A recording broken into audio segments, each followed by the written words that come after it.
All right. Hello and welcome to this webinar about how MSSPs can thrive in uncertain economic times. I appreciate everyone taking the time out of their busy day to be here with us. I know there are a lot of things competing for your attention, but we feel this is an important conversation and we're very glad that you're here. Before we get going, I'm just going to do a little housekeeping. If any questions come up during the conversation, you can add them to the chat window of the specific platform you're watching this from. If you're joining us from LinkedIn, it will be a thread on the event page. And if you're joining us from YouTube, you can just make comments under the stream. We will try and answer any questions as they come through, and we'll address any we didn't get to at the end of the webinar. I would also really like to thank the panelists for being here with us today.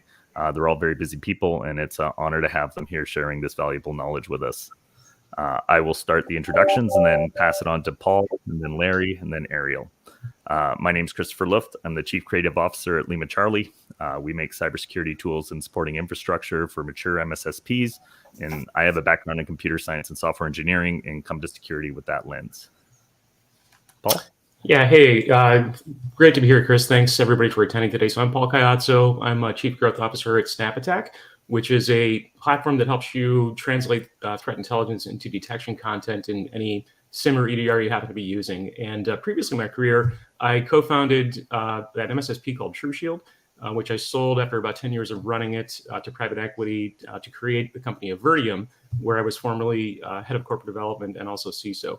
I care a lot about stopping the bad guys. I'm a threat intelligence junkie and excited to be here today. Okay. Hi, Larry Leetow, CEO of CyberCX for the U.S. region. We are a end-to-end cybersecurity company with over 1,000 employees across the globe. We are located in the Five Eyes, which is Canada, U.S., New Zealand, Australia, and UK. We have 9 federated SOCs among all of our other capabilities, which include governance risk compliance, testing, strategy consulting, DFIRS, and education. And my name is Ariel Ropek. I'm the Director of Cyber Threat Intelligence at Avertium. We offer a lot of different managed security services from managed SIM, MDR, into some more professional services like GRC consulting and so on. My background is in detection engineering, primarily in SIMs. I used to work at Logarithm. And after that, I was at a MSSP called 1440 Security, which was acquired by Avertium about 2 years ago. Awesome. Thank you.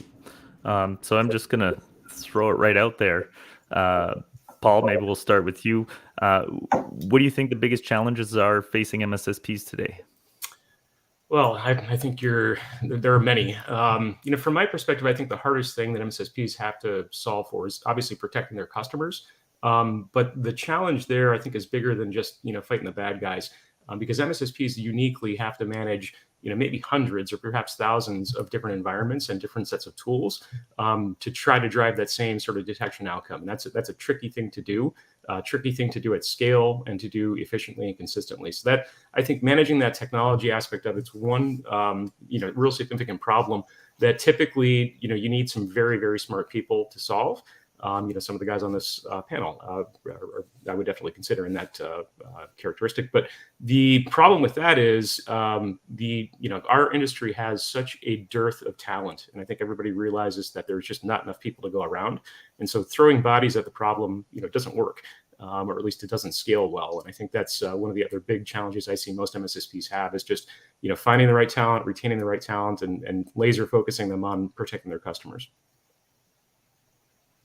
Ariel or Larry? Yeah, I was going to say all great points. I think the first thing that we're always up against is build versus buy, right? The customer has to decide what's the best process for the customer, and a lot of that times we have to help educate that, right? It doesn't always make sense for the customer to invest a lot of money into building something that they can outsource. And then the question is if you outsource it, Paul's spot on, right? There's, I think you can't be great at everything, meaning that you can't be great at every technology out there. And if you're going to be delivering, where you're basically protecting them as best as possible, you can't be spreading your capabilities over hundreds of programs, right? At some point, you got to say, these are the technologies we use. They're best of breed. for whatever reason, and then deliver on those and be experts on that. Yeah, I think the variety of environments that we have to manage is a big challenge, like Paul said, and then the build or buy question applies to our customers as well, because a lot of times they're bringing with them the technologies that they've chosen already, and the MSSP doesn't always get to dictate what those technologies are. And so not only is there a variety of environments, there's a variety of vendors that we have to be able to support, and then add on to that the changing threat landscape where the adversaries are out there adapting to our innovations. So there's this cat and mouse game where we're not only competing against each other for business, we're competing against the bad guys to keep our customers safe. Yeah, one other point on that, it's interesting, Larry, your comments there, because I routinely would get requests from customers, could we support X tool that really wasn't in our wheelhouse? And each time that question came up, we'd have to do sort of some market analysis as whether or not this makes sense to take on. Exactly. Yeah, because to your point, you can't spread yourself too thin. You can't, frankly, say yes to everything. And in some cases, to Ariel's point, customers are going to come with a set of tools, and that maybe selects them out of your kind of ideal customer profile. And you got to be willing to say no sometimes, and that can also be challenging. 100% on that one. Do you think as the economy contracts, we're 2 quarters into negative growth, and it looks like there's a recession coming, are the challenges that MSSPs face going to change as customers become more cost conscious? I mean, cost is always a factor in any deal, whether you're acquiring a company, like the Fortune 40 company that Verdium acquired, or if you're trying to acquire a customer, and they're going to be very, cost conscious. MSSPs also have to be extremely cost conscious, and I think that's probably where the focus I would place in terms of answering that is yes, there is going to be a retraction in the economy, but I think security in general is fairly well insulated from that, because it kind of doesn't go away. We always have a bad guy to stop. But as salaries rise, and again, that talent retention problem I mentioned continues to happen, those are really, really costly events. And any investment into tooling or people has to be balanced against margin and profitability for a private company. That certainly is the thing that I was driven by when reporting to our boards. I'm sure you guys have a similar situation. So I would say, yeah, we've got to be extremely cost conscious as it relates to what we're looking at from a macroeconomic standpoint. But I really don't think security feels the same market pressures as other industries, simply because the bad guys don't stop. And that's one advantage we've got, is that we're fighting the bad guy, and they're not going to go away. So until organizations are immunized against cyber attacks, I think we're all going to be fairly safe. But the downstream impact is those organizations that are feeling the stronger economic pains are the ones that are going to be pushing us on cost and commoditization of our services. And that gets tricky from a competitive standpoint when we're trying to all win the same set of customers that have kind of again fit into our customer profile. I mean, I think profit is really important, right? I think we all have to be profitable. Last thing our customer wants to do is hire us, get it nickel and dime us down to the point where we don't make money, and then we go out of business, right? What's the benefit there? So, I mean, I think I agree, we are somewhat insulated as these attacks become more and more in the press. I think there's less that battle, as why you need to do cyber, why you need to do MSPs, why you need to be monitored. I think what you find out is some people then might say, hey, look, I'm just going to do EDR. I might not do a SIM, or I'll do, different aspects of it. So I think that's where you might see some cost cutting. But I think we owe it to our customers to make sure we run a healthy organization and not necessarily get to a point where we're nickel and diming ourselves. Yeah. I actually find it kind of interesting that we're talking about the contracting economy, because on the flip side, if you look at the threat actor economy, it's as booming as it's ever been. The network of ransomware as a service organizations, their network of affiliates, the network of initial access brokers, all feeding into each other. There's really a business-minded economy on the adversary side as well. So while we're thinking about maybe saving some money, cutting costs or tightening our budgets to adjust for a shrinking economy. The threats out there are really not. They're kind of innovating, and they're thinking more and more along the lines of a business, and so they're tailoring their operation to do that. And I think as organizations like our customers start to tighten their budgets around security, the economic factors actually increase the risk of a cyber attack. Whereas before, when the economy was good, you might have been able to afford to pay a ransom and continue to run your business. You might face a different situation now where a significant cyber event actually puts your company out of business because of those increased economic factors. So I think there's a balance there, and like Paul and Larry were saying, security is one of those things that doesn't get impacted as much because it's necessary, right? It's not a flexible thing a lot of the time. Yeah, I think it was just 6 days ago, CrowdStrike CEO George Kurtz was quoted saying cybersecurity is not a discretionary line item, and I agree with that point. But I do find it, as companies become more cost conscious, and if the MSSP is doing their job right, then they're not having any attacks. How does the MSSP show that they're providing value if they're protecting the company properly and there's no ransomware or breaches happening? Yeah, that's always the hardest part, right? How do you show value if there are no alerts, right? And no alerts might mean you've done your job, but I think a lot of that is just being very customer centric and focusing on engaging with your customer as much as possible. It's a participatory sport. We have to work with our customers just like we're on the same team. And that's prevailing sentiment I always had when I was running MSSPs. I think oftentimes the cost trade-off that I do see customers make relates to data and logging. And so if there's a license cost for EPS into a SIM as an example, a customer may elect not to set or send a certain data set into the SIM, which I hate seeing decisions like that, because you're basically trading security for cost at that point.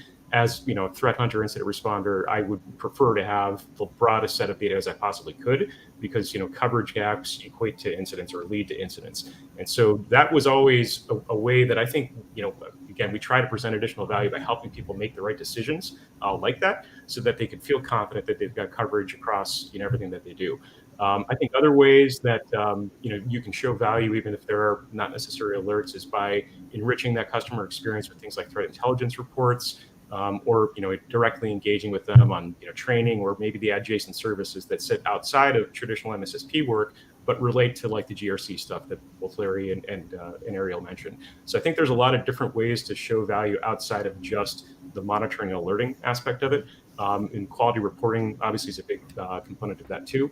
So really, to me though, it's about engaging with the customer as much as possible, feeling their pain, making sure that they feel covered, making sure that they feel confident that you've got them covered. And I think the rest of that value sort of speaks for itself from there. Thank you. Yeah, that's a big challenge, is communicating the value when there's nothing to look at, right? So how do you translate prevention into dollar value is one of the challenges that we're trying to think about, and to give the customer the sense that they are getting something for their money, even when there's no incidents, because that's what they bought the service for, is to not have a cyber incident. But you still want to be able to communicate in terms of prevention the value that they're getting. I think that we have to educate the client. Just because they don't see an alert doesn't mean there wasn't one, right? And I think we as MSPs, we see, it's the perfect funnel, right? We see a lot that are just, we just review a lot, or it goes through our system, and at the end of the day, you come out at the bottom and there's really X number that gets affected by the client. And that's either done automatically, or we take the steps to do that, or whatever the case is. But I think they sort of need to understand that just because they don't get woken up at 2:00 in the morning or at 4:00 in the afternoon, there's a lot of alerts going on and a lot of stuff that's happening in the background. Our job is what we're doing, is to not get them involved unless, based on whatever the agreement is, we engage them when needed. Doesn't mean there's nothing there. Right. But the customers have to have confidence in our ability to do that filtering on their behalf. And part of that is what Paul said. We got to give the reports, right? They can see all that information. We just got to communicate that. And try to Yeah, I think there's got. Sorry, Paul, go ahead. I'm just saying, trying to protect them from the noise, right? Because we all know security tools can be very, very noisy, and they're paying us obviously to reduce that level of noise for them and make the right decisions when things flow through the system. To Larry's point, and that risk-based decision it's an important thing that the customer doesn't have to do. So if you can show them maybe some statistics, it doesn't have to be every day, but maybe once a month, of how many alerts did we actually triage that you didn't ever have to see because we recognize them as false positives and not you. That's one other way to show value. And then really, when there is something that's worth escalating, making sure that the customer has all the information they might need to make their own decision about how best to address this issue, be it engaging incident response or talking to outside counsel or something like that, giving them as much insight as possible with the benefit of our expertise. Yeah, and I guess, Paul, earlier you'd mentioned that there's not enough talent and salaries are going higher. And I think for any business, the biggest cost is salaries. Is there anything that you guys recommend doing internally for MSSPs to help retain talent and keep the analysts in-house? Are you training people up or offering bonuses? Is there particular techniques in that direction? That was one of the biggest challenges I had at TrueShield because we were a bootstrapped startup, right? So basically, it all came out of checking accounts to make that company function, and we simply. And I live in this area where there's quite a lot of security organizations, and so it was relatively challenging for us to be competitive from a salary standpoint. So what we ended up doing was working with local universities to get sort of a pipeline of talent to come, basically a funnel of talent coming to the company. And we almost expected that those individuals that would come in with effectively no experience, we'd put them through training, certainly. And after 18 months, 24 months, our expectation was that they were likely to move on. So we just simply, kind of oriented the business model around that. But to try to avoid that, certainly, as much, additional skills development as you can invest in your team, you have to be doing that. It's not just from a retention standpoint. It's, simply to do the job, right? Because to Ariel's point, the threats evolve over time. And if you're not investing in talent, you're not only going to not keep the talent, but you're also not going to do the job of protecting your customers. So that, to me, is one of the biggest things, is having some career progression for the individuals on the team, especially if they're coming in as an analyst in a security operations center. That's a hard job, and it's thankless in most cases, where if you're sitting there, for your 8-hour shift, you might look at 1,000 alerts, and it can be very, very tedious work for that type of person. So recognizing success, one thing that we did at Avertium actually was basically catch of the week. So we would recognize the best alerts that the team curated over the course of the week, and we'd recognize them company-wide. And even a little goes a long way with respect to recognition. I don't know that it necessarily needs to be monetary. Obviously everybody likes, money, right? But not everybody's, purely motivated by it. So some recognition is always good. A career path is good. And I think if you can, flip a bonus to somebody for doing a really good job, you should do that. It's tough, right? Because we can do all these great steps that Paul mentioned, and somebody is always willing to pay your employee more, right? So it's tough to necessarily fight that battle. Like Paul mentioned, we built a cyber academy within our organization that we can put in people, and they get to choose where they want to work, even, right? If they want to work in the U.S., we have that ability to transfer people, and you try to pay your people well, and you try to be transparent and communicative, and you do all the things that we all believe has been one of the reasons why we stay at the company or we're part of the company. But it's a battle we're all facing. I mean, even some of my competitors, when I talk to a couple of clients or prospects, a lot of times they're upset because there's so much turnover at the other MSP that they have to be introduced to a new team member constantly. It's just it's a tough battle, and every industry is a lot of industries are seeing it, and because of and the salaries in the cyber world are just being driven up. Mm-hmm. Yeah, it's a very important question, because if I'm a customer who's looking at an MSSP, I've already done the math that says, oh, I need 8.5 FTEs to run a 24/7 SOC. And, most businesses don't have the money or the management to fund an entire team like that. So they turn to an MSSP to solve that problem, among others. And so if I'm an MSSP customer, I'm asking, what are you doing to prevent this turnover, to solve the problem that I'm not able to solve myself? And so the career progression element that Paul mentioned is really, really important. A lot of times the MSSP SOC analyst position is viewed as kind of this churn and burn position where, you bring somebody in entry level, you train them up, they work for 6 to 12 months, and then they go get a new job making, 50% more. So providing them with an internal career path that is well-defined, that they can work towards, so that they can have that opportunity without going to a different company is very important. And then one of the ways that I've tried to address this is by building tooling for the SOC. So a lot of times we talk about building tools internally to make things more efficient or make the customer experience better. But in my opinion, the analyst experience is even more important, because a good analyst experience will lead to less turnover, which will lead to a better customer experience overall. So that's something that I try to do when developing tools internally for us to use, is to make sure that they're improving the analyst experience, making their lives a little bit easier and more efficient.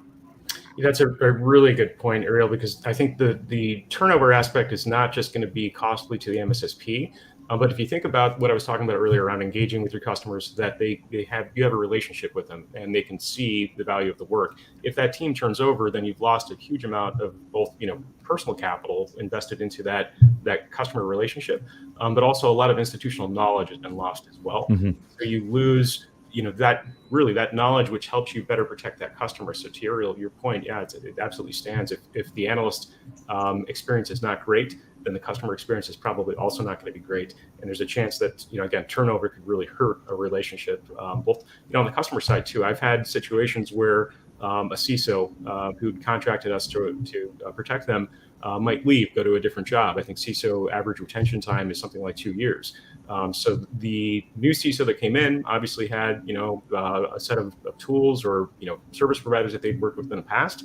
So that was always a risk. When we saw leadership change on the customer side from a security standpoint, we made sure that we were, obviously doing as good a job as we possibly could, because that turnover can hurt the MSSP as well. But that's why it's also important, to not have one person be the only contact with the customer, right? There needs to be multiple people engaged, because that provides a better experience for the customer. And then if you do have that one individual leaves, the knowledge doesn't walk out the door with them. Interesting. Ariel, you brought up something I was thinking about too, actually, is the sort of building internal tooling, either for operating the MSSP or internally for your analysts. Do you think that using open source products is a good return for the time it takes to maintain those things and keep them running, or is it better to either build your own from scratch or use a commercial tool that allows some customization? Yeah, it depends. Each of those three categories could be the right solution for a given problem, depending on what it is. If you go with a vendor, you buy a tool to use, you get the support built in. Usually the documentation is a lot better than a lot of the open source tools. With open source, you don't always get that support. It requires a lot more internal knowledge on how the tool actually works. So you usually still need an internal development team if you're looking at open source tooling. And then building it yourself has advantages and disadvantages.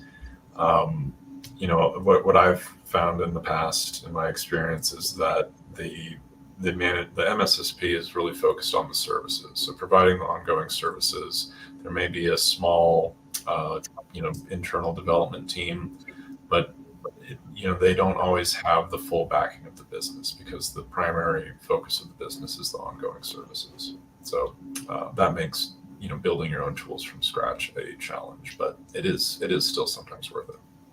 It's that's a just a loaded question in every direction, right? Errol touched on it.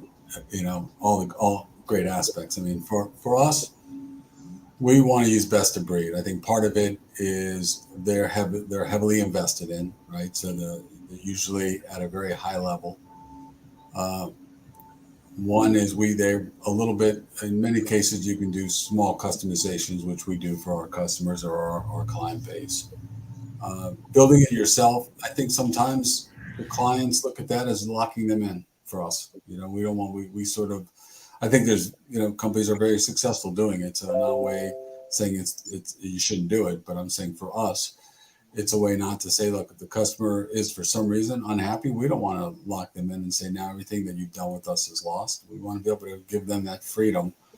And it's our job to deliver great service so that doesn't occur, right? And I think on the open source model for us is, it's open source means everything's out there, and that leads to potential problems, from a security standpoint. So we tend to deal with very high-end, top quadrant client, products to deliver for our customers. Yeah, I'd say I've seen a mix in my career as well. So I think the trade-off that you're making with open source, it might look on paper, at least at first glance, that it's going to save you a significant amount of money because you're not buying a license. But to Ariel's point, you absolutely need a development team to keep that up and running, to develop around it. If you're going to develop capabilities outside of that, there's got to be a lot of thoughtfulness put into that kind of decision. And it's not as simple as, does this open source product have similar feature set as this commercial product? There's all sorts of things that come with tooling, like Ariel mentioned support.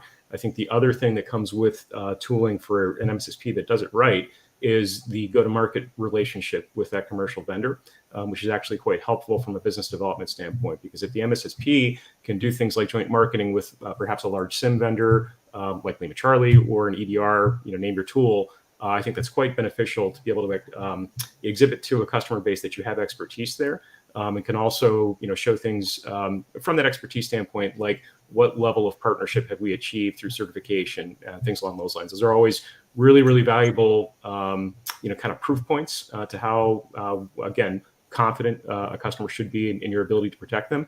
And I think you can still, kind of do some of that stuff with open source, but I think you're really missing a benefit from a business perspective of engaging with, to Larry's point, the really, well-known organizations that probably have a bigger brand name than your MSSP does, at least at first.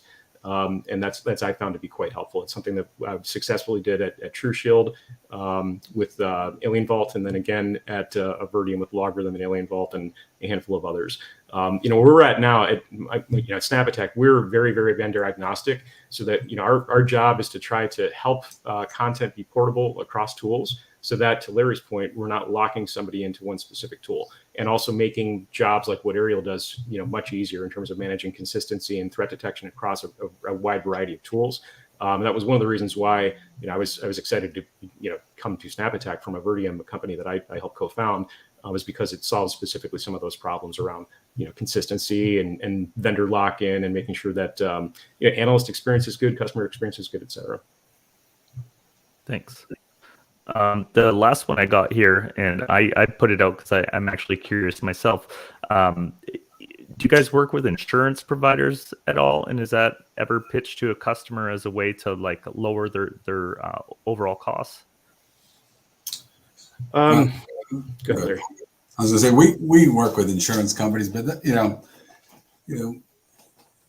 got to be careful with insurance companies nowadays. If you look at some of the small lines in those policies, they try to exclude a lot of the costs that could occur in case there's a digital forensics issue or a hacker ransomware type issue. I think our relationship with the insurance companies usually are from what happens in case there is a ransom. I mean, insurance companies are saying, hey, you need to be monitored, right?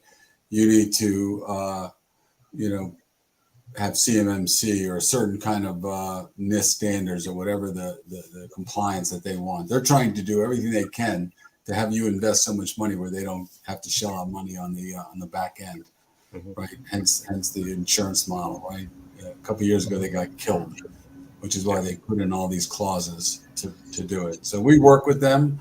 Most of the time, our clients are looking at the policies, and we help them review the policies and give them feedback on it. And then part of that, we can provide some assistance if it's being 7 by 24-hour monitoring, those things.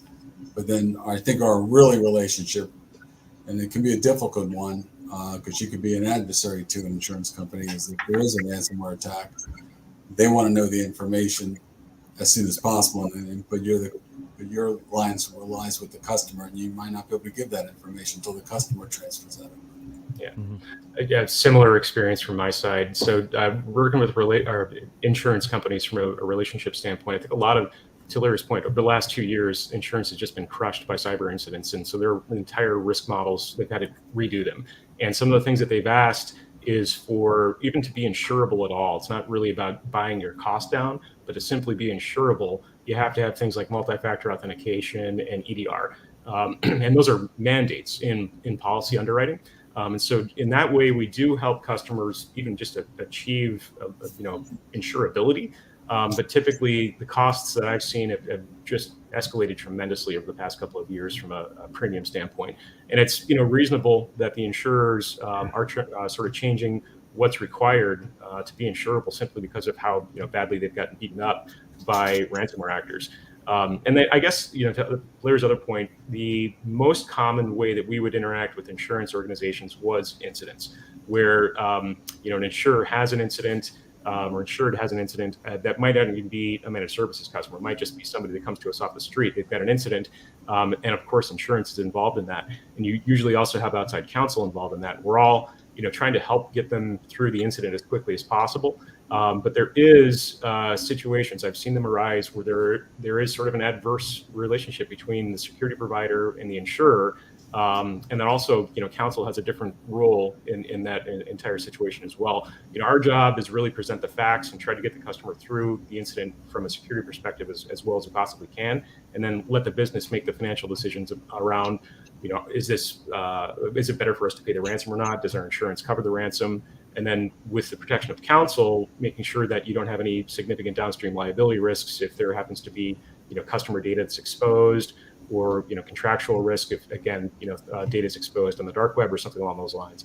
So it can be tricky. One of the things that we did when we really invested in the deeper practice at former companies was work to get relationships with insurers so that we were on their panels, which basically would it's a pre-vetting process to enable you to actually do the incident response work. And one of the other things I'd like to do was when we onboard a new customer, determine who is their insurance provider and just have a good understanding of who's insured by whom, which also gave us a little bit of additional ability to go to the insurance carriers and say, we've got 20 customers that you guys are insuring. You should let us onto your panel so that we can do the incident response work if it does happen.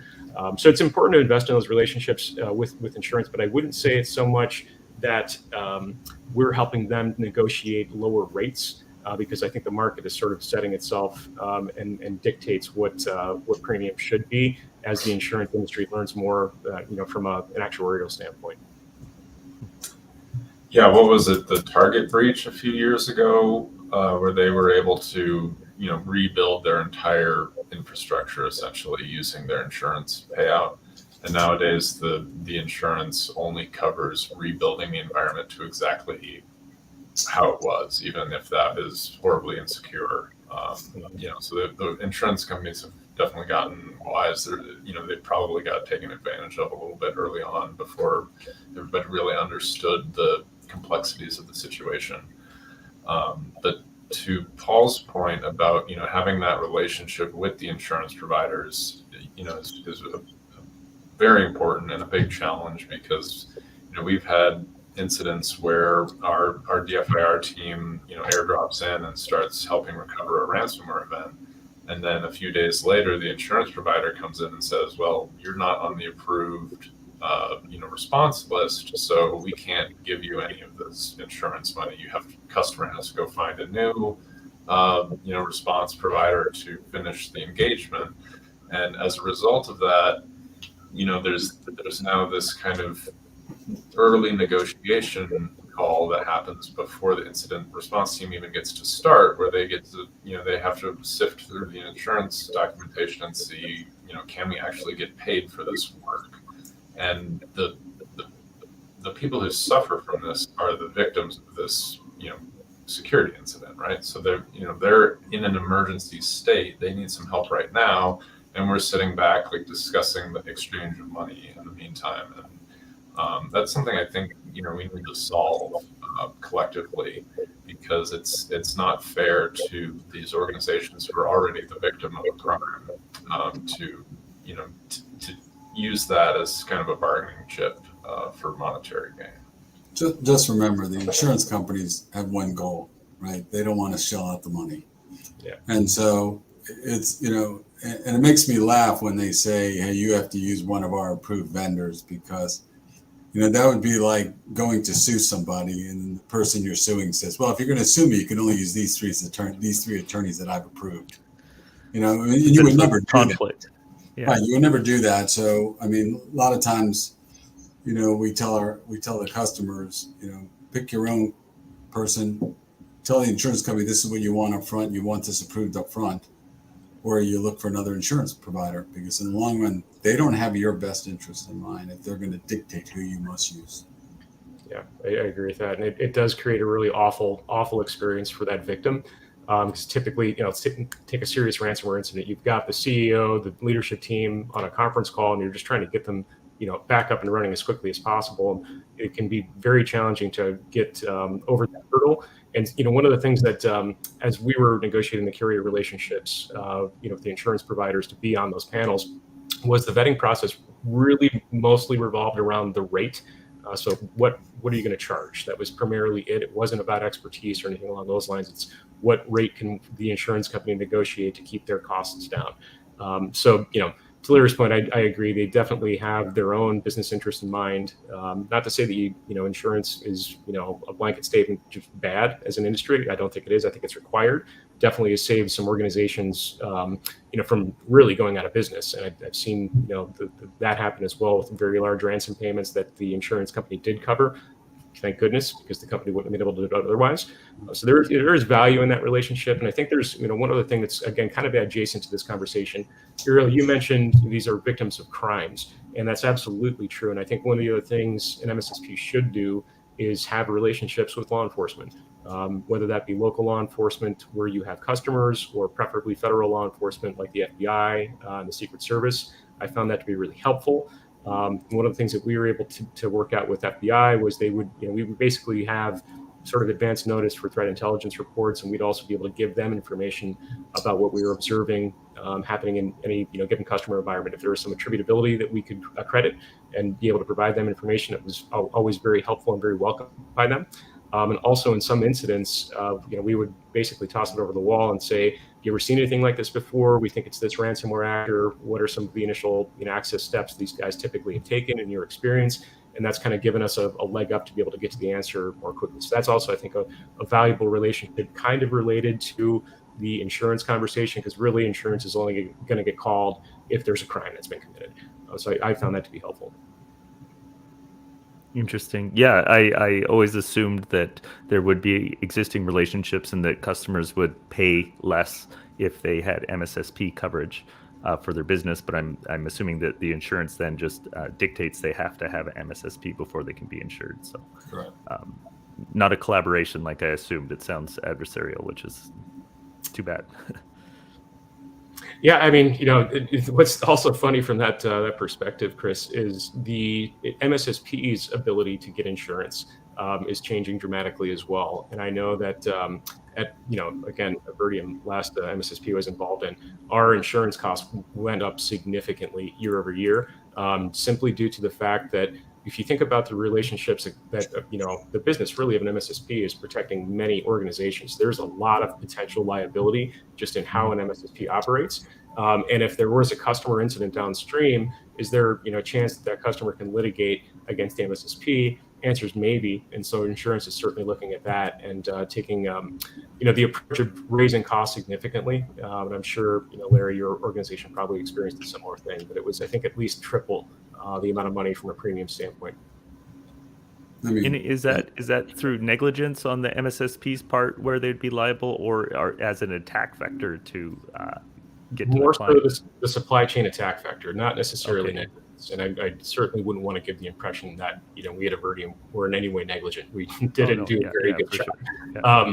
But because there's so much supply chain risk in something that happens upstream, even let's take a SolarWinds example. Mandiant had to deal with this specific thing. No fault of their own. SolarWinds had a major incident that cascaded down to organizations that used it. And MSSPs in a very similar situation where there to be some vulnerability exposed, and one of the tools that they use, again through no fault of their own, they're potentially exposing their customers. And there's a lot of inherent risk in that sort of supply chain that insurance definitely cares about. You just remember when you're dealing with an MSSP, if they have a incident, it could affect all their customer base, not just one. Right. And that's because they have agents out on all the machines, and there's access and stuff like that. Yeah. And we saw exactly that play out with Kaseya last year, and I think the ransomware group, Ariel, correct me if I'm wrong, was it Revel? I think it was, that attacked Kaseya through a zero-day vulnerability and ended up ransoming like 1,500 organizations for $70 million, if I remember correctly.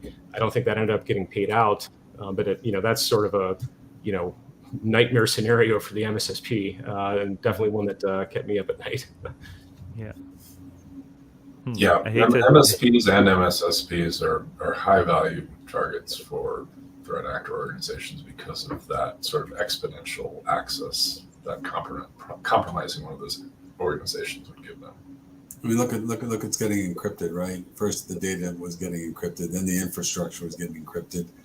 Then they would take your data off and hold that hostage. Now they're going after your customers by saying, if you don't pay, we're going to expose you to all your customers. I mean, like I said, they're getting smarter. They're getting more daring in the process of what they need to do. It's a business to them. We can't think of it anything less than that. In many cases, they got to walk away with something because they got to pay people up the chain. So we have to start thinking in that manner and not look at them as being a criminal in essence, even though that's what they are, but that it's a business. Yeah, very smart people. I've heard that some organizations, they have like scrums, and it operates just like any software development shop, but their intent is malicious. Yeah, one of the big ransomware groups, I think it's Lockbit, recently started a bug bounty program where they'll pay people out for identifying bugs in their ransomware. But yeah, to Larry, to your point, MSSPs also have their reputations to think about, and for another organization might be able to go through a security incident, have their insurance cover the cost, and then recover. And the MSSP might be able to do the same, but also lose their entire reputation. 100%. Absolutely, yeah. And I think also that the adversaries have also gotten better at the sharing of resources amongst that underground ecosystem. And Ariel, you mentioned earlier sort of the network of affiliates, initial access brokers, and different subgroups like that. So if you think about that, initial access broker is somebody who's going, maybe effectively pen testing to find ways into a victim environment, and is probably very focused from a skill set perspective on that. But then, the work product that they produce is compromised environments that they then sell, or again, effectively share with other threat actors that can then do their thing, whether that's, reconnaissance or, privilege escalation, whatever their particular specialty is along any given kill chain. And we as an industry, frankly, are not as good at sharing either resources or intelligence as the adversaries are. And I think that's one thing that's going to continue to inhibit our ability, just as an industry, to protect our customers. And I think, there was a really good report, I think it was 2 weeks ago, about the Cisco group. The Cisco got breached, and they were very, very transparent about what happened, what the initial access was, what the different steps the adversary took to escalate privileges and laterally move and things like that. I think it's really valuable when an organization is transparent about something like that, because everybody can learn from it. Everybody can better understand any given kill chain and just better defend themselves. So I think that's something that we as an industry need to do better, is sharing as much information as we can. And also, if there's a way to share resources, through crowdsourced projects, open source projects, things like that, I think are always helpful. Yeah, I agree. I think collaboration is the key. You mentioned it there. And I also agree that if you're more transparent up front, I think you've seen in some cases your reputation isn't tarnished, because they realize that, everybody's a target, and it's tough to bat 1,000 all the time. Yep. And if you are upfront and communicative, then you tend to find ways to get through it. Well, in the past, even your own industry would jump on you. That's not the case anymore. Yeah, agreed. Yeah, Cloudflare recently published a really interesting article about an attack they had to deal with, and broke it down sequence by sequence. Lots of good information in there. I thought that was a great model. Cool. So we did get one question just come in after your last comment, Paul, and it was asking if you could name any of those open source or shared resources that MSSPs could benefit from. Yeah, I mean, first off, very kind of self-serving comment, but we at Snap Attack have a community edition, which is free. Anybody can log into it and get threat detection content and get threat intelligence that works in basically any SIEM or EDR. That's one thing. But there's a lot of other open source projects out there as well. Sigma is one of the technologies that kind of underlies Snap Attack. Also, free open source project anybody can contribute to, and also anybody can take benefit from. So that's one to look at. I also think the Alien Vault Open Threat Exchange is a valuable platform that's, again, free from a threat intelligence standpoint. You can subscribe to various different pulses of organizations that you trust and get good threat intelligence content in the form of IOCs, which I personally think are somewhat less valuable than TTPs, tactics, techniques, and procedures. But still, it's a pretty good set of IOCs that you can use to better protect yourself. So there's a handful. There are many more. From a sort of the offensive side, Atomic Red Team is a really great open source project that is free. Anybody can use to test themselves. There's a lot out there. So I guess just go and search, and you're likely to find some highly valuable tools that have been shared with the industry. Yeah, I found Twitter is a great place to just kind of navigate all of that too, see what people are talking about and stuff like that. Yeah, personally, I think Twitter is the best threat intelligence platform on the planet Earth.